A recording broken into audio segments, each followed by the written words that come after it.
Bravo les sportifs. On a fait ça pour rien.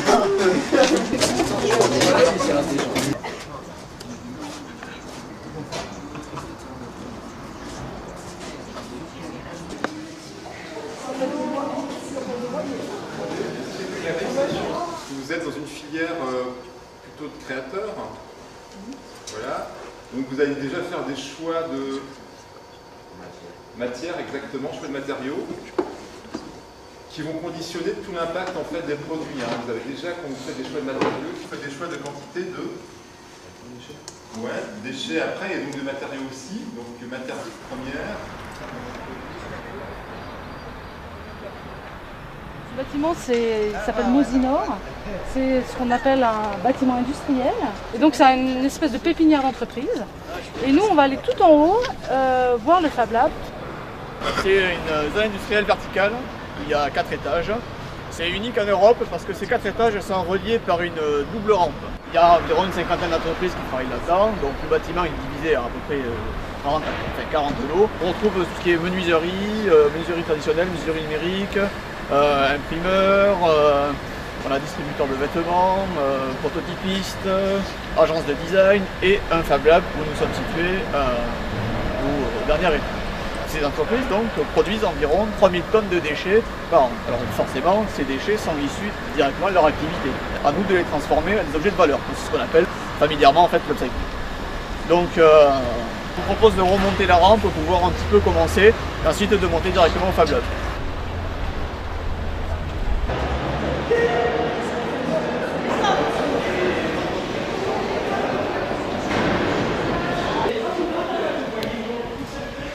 On a un métier qui est générateur d'énormément de déchets. C'est éphémère ce qu'on fabrique, ça n'a pas de vocation à durer. Si on parle des défilés de mode par exemple, vous avez un mois de travail, un décor qui peut se chiffrer à centaines de milliers d'euros et qui va avoir une durée de vie de 20 minutes. Et au bout des 20 minutes, ces décors-là sont jetés, le temps du défilé. Et une fois que le défilé est fini, on jette. Donc l'activité par elle-même est génératrice d'énormément de déchets. On intègre de plus en plus la notion de développement durable dans le secteur, par obligation. Parce que moins j'ai de déchets, moins je perds d'argent quand je fabrique un décor. Donc j'ai tout intérêt à ce que le développement durable fonctionne bien et que toutes les matières soient optimisées. Et regardez derrière, vous avez ce qu'on appelle là. Vous voyez ce rangement là? Ça, c'est ce qu'on appelle le chutier. On les garde parce que le jour où on aura besoin de petits morceaux, on va réutiliser ces chutes-là plutôt que de réutiliser un grand pan. Ça fait moins de déchets et puis c'est économique pour nous. Donc, finalement, le développement durable peut aussi être économique s'il est utilisé intelligemment. Et donc, on récupère on va dire une partie de ces déchets, nous remontons au lab pour les détourner. L'intéressant ici, c'est cette grosse machine feu. En fait, elle récupère de la poussière de papier, elle permet de compresser en fabriquant.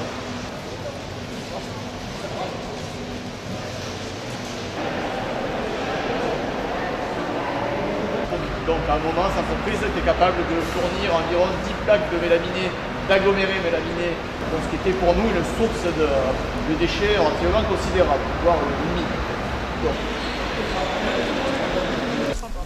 Ça fait battre. C'est le pisco qui me fait. Qu'est-ce qu'on est bien dans l'air, t'as vu?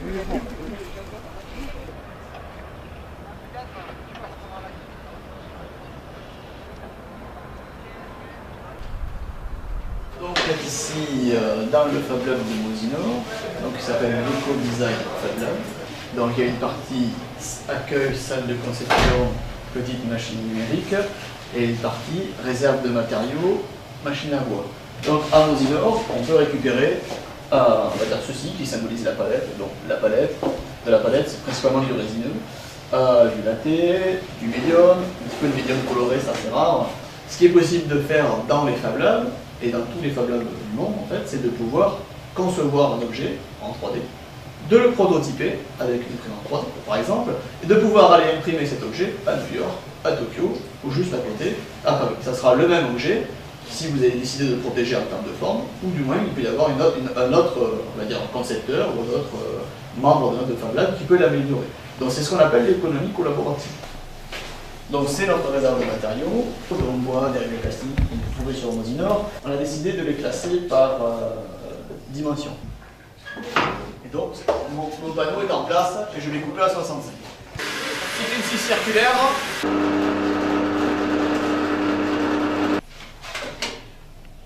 Et vous avez cette gamme d'objets-là qui a été conçue avec des matériaux récupérés, mais difficilement utilisable en série. C'est pas pour un atelier, donc c'est trop fragile en fait pour un atelier, mais par contre pour un intérieur ça marche très bien.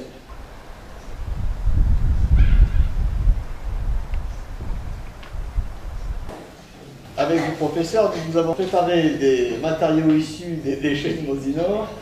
Le but sera donc de créer des assises avec tout ceci. Il n'y a pas de contrainte d'échelle. Donc ça, c'est que des déchets du Fab Lab. Maintenant, vous pouvez utiliser des fils électriques. Quelle est la différence entre une chaise et une assise? Une chaise, c'est une assise. Alors qu'une assise, ce n'est pas une chaise. Oui. Enfin, vous voyez, c'est parfois des assises.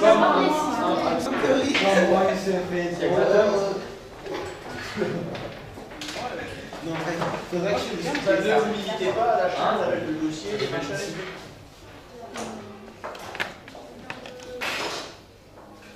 Ça, c'est une solution qui, je pense, la plus performante. Ça c'est un grand fauteuil, et après c'est un plus petit tabouret de là. Ouais. Et du coup là on a un petit... Peut-être que votre assise peut permettre de ranger des choses. Ça comme ça, je fais comme ça.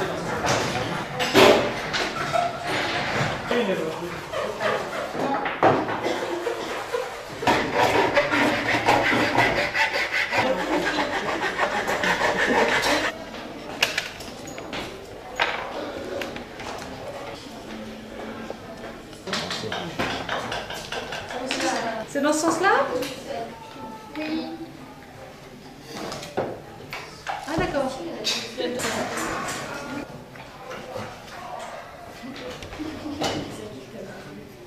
Là, ça va être s'asseoir en étant allongé.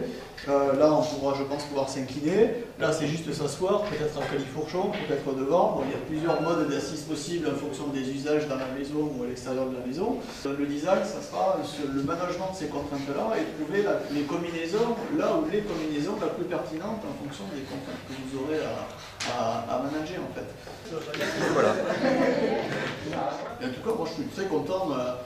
Vous avez juste 15-16 ans et l'approche, les différentes approches que vous pouvez voir là sont très bonnes. Esprit de partage. Parce que finalement, c'est qu'en partageant qu'on progresse collectivement beaucoup plus vite. Redonner de la valeur Redonner. à des déchets. C'est faire des objets qui réutilisent.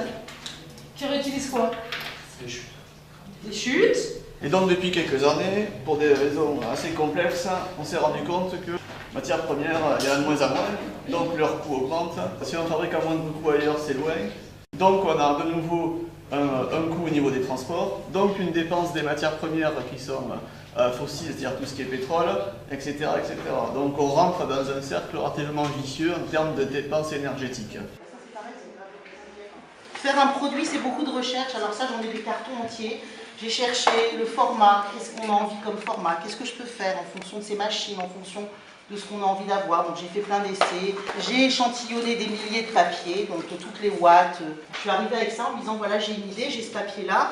Je voudrais essayer de savoir si ce papier-là, on peut le découper, l'enchevêtrer. D'abord, on diminue la quantité de matière utilisée par 4. La boîte de napkins pèse 4 fois moins lourd. On a réduit aussi le volume, ce qui est important pour tout ce qui est stockage, transport, puisque là on a aussi réduit le volume par 3 par rapport à un paquet traditionnel. Et la quantité d'encre utilisée, là au lieu d'imprimer les serviettes, les 100 serviettes, on imprime uniquement la boîte. Les serviettes restent blanches. Donc on diminue, là je crois que c'est un facteur de 99% de réduction de la quantité d'encre utilisée. Comment est-ce qu'on le rend attractif? Et c'est là où ça rentre, là où vos futurs métiers rentrent, c'est que, en fait, moi je me suis dit, il faut que ce soit un super beau produit, il faut que le graphisme qui est dessus, que l'intention graphique, que le geste graphique soit aussi important que l'éco-conception. Donc je me suis dit, il faut que les gens, on les attaque par l'esthétique, parce que ça marche toujours. Là on a commencé la commercialisation, voilà, de ce 2000, puis après on en a fait 4000, et puis après on en a fait 5000, et voilà. Donc maintenant on en est presque à 50 000 boîtes vendues, Et j'espère qu'on en fera sur 2014, qu'on arrivera à en faire 80 ensemble. Moi, je voulais faire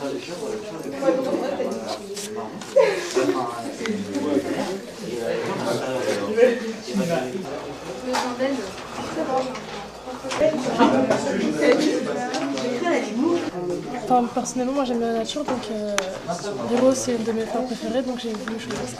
Voilà. Et toi, Negin, tu vas développer quel univers pour Napkis? C'est la BD avec les onomatopées. Et toi, Louise, tu travailles sur quoi? Sur des motifs. Pourquoi tu dessines des Indiens? Un dessin que je connaissais déjà d'avant, donc j'ai fait plusieurs recherches. J'avais décidé de garder ces trois-là parce que c'est celles que je préférais. Et du coup, la fin, c'est ici, il y aurait ça. Toi, tu travailles sur quoi, du coup? Sur les motifs tribaux et floraux et le skate. Qu'est-ce qu'ils font, tes skateurs? Ils slide sur la fente en fait, qui sert d'ouverture pour prendre des serviettes. Je suis parti d'un motif qui ressemblait à celui-là et j'ai juste découpé des cercles. Tu les as, tes images d'inspiration? Elles sont où? Moi, je voulais faire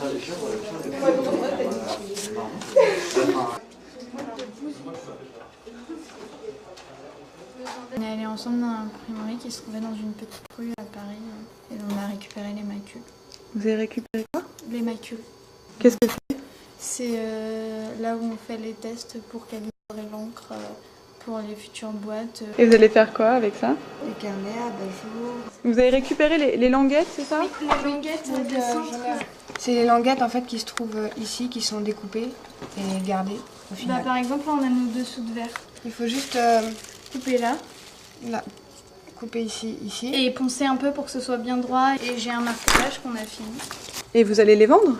Ceux-là, oui. Dans un salon le 14 juin, le salon des cadeaux bio et écologiques à Montreuil. Voilà. Et ça, c'est le premier truc qu'on a fait. Lui, les poncer, coller. Donc vous allez les vendre sur le stand de Béatrice? Oui, voilà. Bon, vous êtes pleine de projets. Oui. Là, entre Mosinor et Napkis, on a beaucoup de travail.